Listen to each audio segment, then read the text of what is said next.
Bismillahirrahmanirrahim. Inna a'tainakal kautsar. Fasholli li rabbika wanhar. Inna shani'aka huwal abtar. Asyhadu an la ilaha illallah wahdahu la syarika lah. Wa asyhadu anna Muhammadan abduhu wa rasuluh.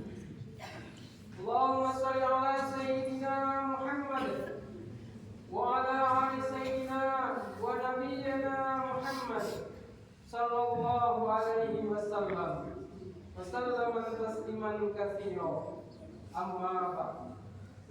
Ayyuhal mu'minuna wal mu'minat, usikum wa nafsi bi taqwallahi wa ta'atihi faqad fazal muttaqun. Wa qala Allah ta'ala, ya ayyuhalladzina amanu taqullaha wa qulu qawlan sadida yuslih lakum a'malakum wa yaghfir lakum dzunubakum. Wa man yuti'illaha wa rasulahu faqad faza fawzan 'azima.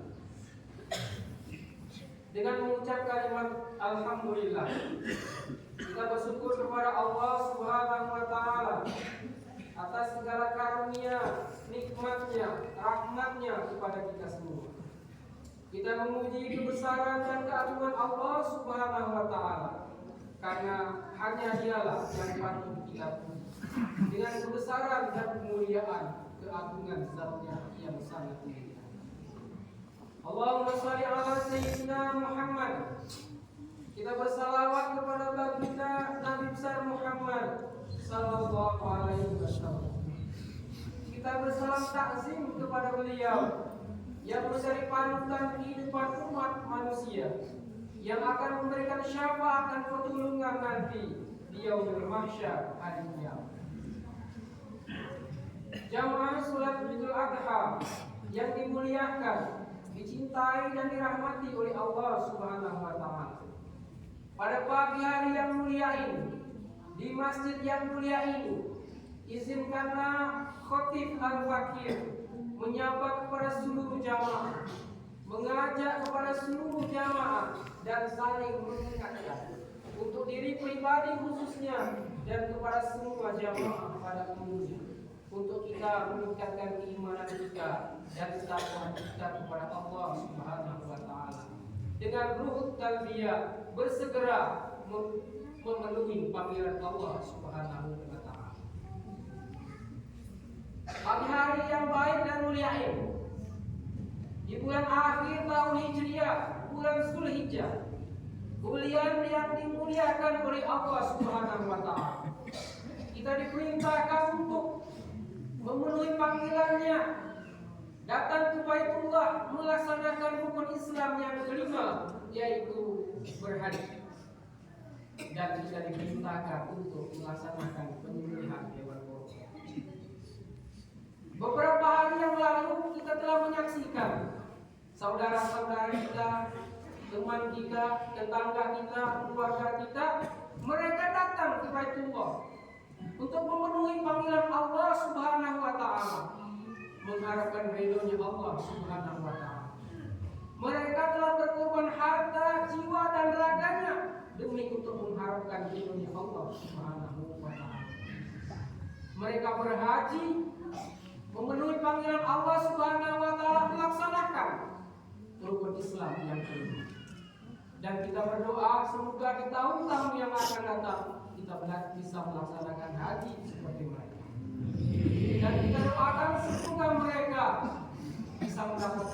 yang mabrur, haji yang mabrur, haji yang diterima oleh Allah Subhanahu wa taala. Dan haji yang mabrur itu bukanlah pada saat mereka pulang ke desanya, pulang ke kampung halamannya, pulang ke negaranya, mereka dipanggil dengan gelar Pak Haji, dipanggil dengan gelar Bu Haja. Tetapi haji yang mabrur itu adalah apabila dia pulang ke kampung halamannya, maka dia lebih banyak ibadahnya, lebih banyak manfaatnya kepada umat manusia, lebih sayang kepada seluruh umat, tidak mencela, tidak mencaci maki, tidak menghibah, dan lebih-lebih tidak sombong karena dia telah melaksanakan haji. Haji yang seperti ini haji yang penuh berkah, ziyadatul khair, penuh dengan kenikmatan dan bertambah kebaikannya kepada semua umat manusia. Walillahi 'alan nasi hajjul baiti man istata'a ilaihi sabila wa man kafara fa inna Allaha ghaniyyun 'anil 'alamin. Karena ibadah haji ini hanya untuk kepada Allah Subhanahu wa taala niatnya. Bukan dia ingin gelarnya dan bukan ingin untuk dihormati untuk semua manusia. Dan setelah dia pulang, maka dia akan lebih dekat kepada Allah Subhanahu wa taala. Allahu akbar, Allahu akbar, Allahu akbar, walillahil hamd. Kemudian kita diperintahkan oleh Allah Subhanahu wa taala untuk menyembelih hewan kurban. Menyembelih hewan kurban ini adalah tidak terlepas dari kisah sejarahnya Nabiullah Khalilullah Ibrahim alaihissalam dan Nabiullah Ismail alaihissalam. Nabi Ibrahim alaihissalam berkorban 1000 ekor kambing, 300 ekor sapi dan 100 ekor unta setiap tahun. Dan hal ini membuat kagum seluruh penduduk langit dan bumi dan seluruh malaikat. Kemudian Nabi Ibrahim menyatakan, kalau untuk mengharap ridho Allah Subhanahu wa taala, untuk mendapatkan ridhonya Allah Subhanahu wa taala, jangankan 1000 ekor kambing, 300 ekor sapi dan 100 ekor unta. Dan kalau saya mempunyai anak pun, pasti saya akan korbankan untuk mengharap ridho Allah Subhanahu wa taala. Begitu mulianya perjuangan Nabi Ibrahim alaihissalam, dan hal ini menyatakan bahwa perintah Allah adalah segala-galanya dan harus segera kita tunaikan dibandingkan dengan perintah hamba-hambanya dan makhluknya Allah Subhanahu wa taala.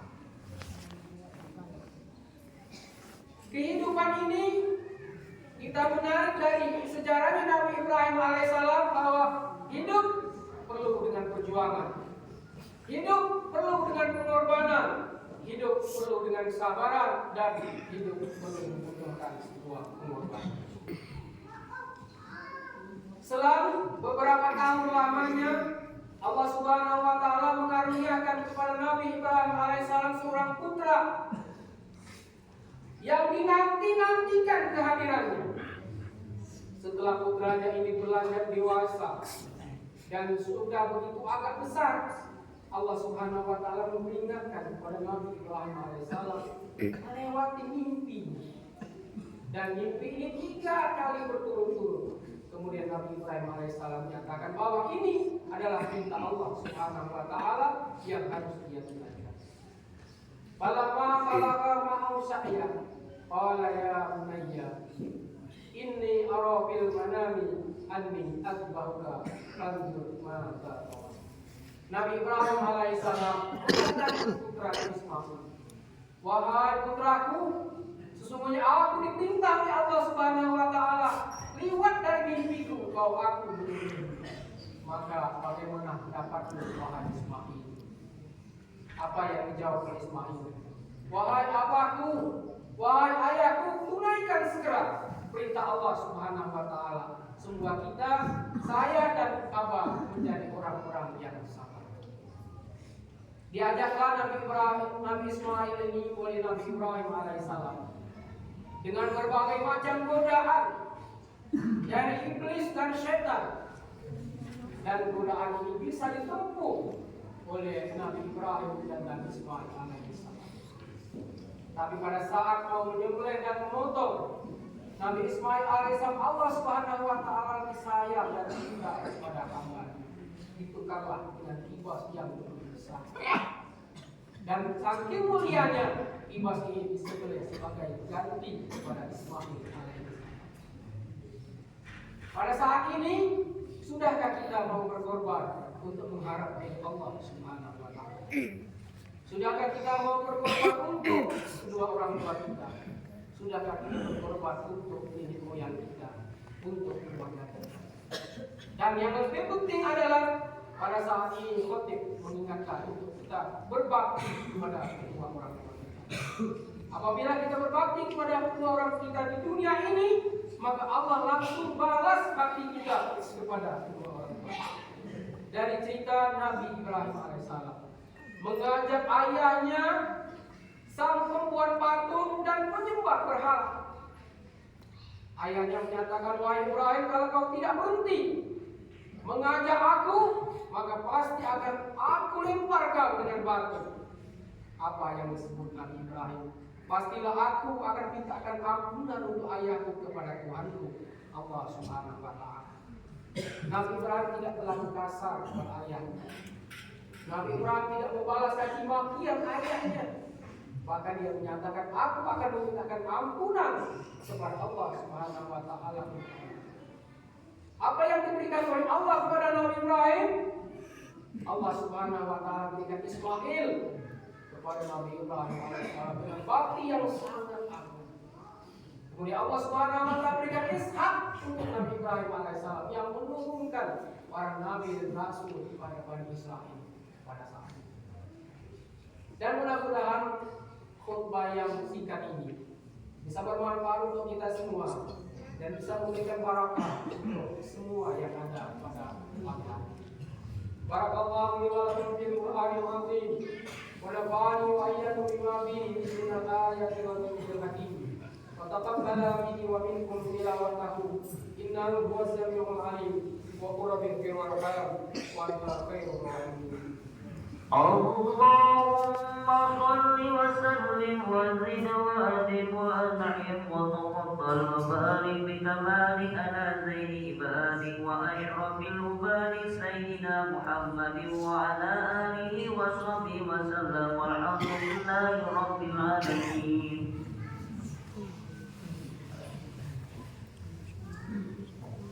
الله أكبر الله أكبر الله أكبر الله أكبر الله أكبر الله أكبر لا إله إلا الله والله أكبر الله أكبر ولله الحمد. الحمد لله نحمده ونستعينه ونعوذ بالله من شرور أنفسنا ومن سيئات أعمالنا. من يهد الله فلا مضل له ومن يضلل فلا هادي له. أشهد أن لا إله إلا الله وأشهد أن محمدا عبده ورسوله. اللهم صل على سيدنا محمد وعلى آل سيدنا ومولانا محمد. أيها المسلمون، أوصي نفسي أولا وأوصيكم ثانيا بتقوى الله وطاعته لعلكم تفلحون. وقال الله تعالى: يا أيها الذين آمنوا اتقوا الله حق تقاته ولا تموتن إلا وأنتم مسلمون. وقال الله تعالى: إن الله وملائكته يصلون على النبي يا أيها الذين آمنوا صلوا عليه وسلموا تسليما. اللهم صل على سيدنا محمد وعلى آل سيدنا محمد. اللهم اغفر للمؤمنين والمؤمنات والمسلمين والمسلمات الأحياء منهم والأموات إنك سميع قريب مجيب الدعوات ويا قاضي الحاجة اقض حاجاتنا برحمتك يا أرحم الراحمين. عباد الله إن الله يأمر بالعدل والإحسان وإيتاء ذي القربى وينهى عن الفحشاء والمنكر والبغي